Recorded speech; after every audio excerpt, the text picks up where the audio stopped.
Hi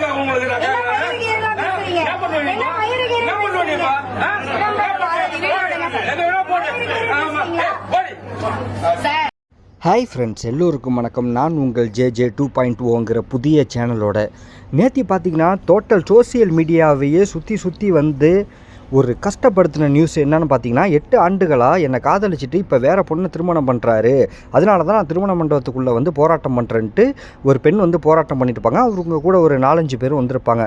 உடனடியாக மண்டபத்தில் உள்ளவங்களாம் வந்து காவல்துறைக்கு ஃபோன் அடித்து சொல்லும்போது சென்னை ராயாபுரத்தைச் சேர்ந்த காவல் நிலையத்துலேருந்து அங்கே ஆள் வந்திருப்பாங்க.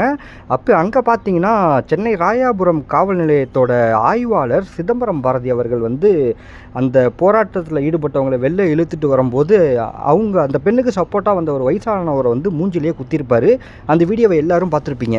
அது மட்டும் இல்லை, சிட்டிங் எம்எல்ஏவான தாவேகா எம்எல்ஏவும் ஸ்டேஷனில் போயிட்டு என்னென்னு விசாரிக்கலான்னு போகும்போது அவர்கிட்டையுமே ஒரு ரெஸ்பான்ஸாக பேசியிருக்க மாட்டார். அடுத்து பார்த்தீங்கன்னா ஒரு பொண்ணை வந்து போடி வாடி அப்படிங்கிற மாதிரி, நான் காக்கி சட்டை இல்லைன்னா உன்னை வெட்டிடுவேங்கிற மாதிரி ரொம்பவே அப்பன்ஸை கிரியேட் பண்ணுற மாதிரி பேசியிருப்பார்.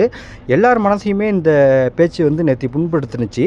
இதுக்கு அரசு என்ன நடவடிக்கை எடுக்கும்னு எல்லாம் யோசிச்சுட்டு இருக்கும்போது பார்த்தீங்கன்னா இப்போ அரசு என்ன பண்ணியிருக்குன்னா, அந்த ராயாபுரம் காவல் ஆய்வாளரை வந்து இப்போ வந்து காத்திருப்போர் பட்டியலுக்கு மாற்றிருக்கு அரசு. உண்மையாகவே தமிழக அரசுக்கு என்னோட ராயல் சல்யூட். பொதுமக்களோ காவல்துறையோ யாரோ தப்பு செஞ்சால் தண்டனை உடனே கிடைக்கும்னு நினச்சாதான் இந்த தப்புகளை குறைக்க முடியும். திரும்ப அரசுக்கு ஒரு ராயல் சல்யூட். எல்லோருக்கும் நன்றி. நான் உங்கள் JJ 2.0.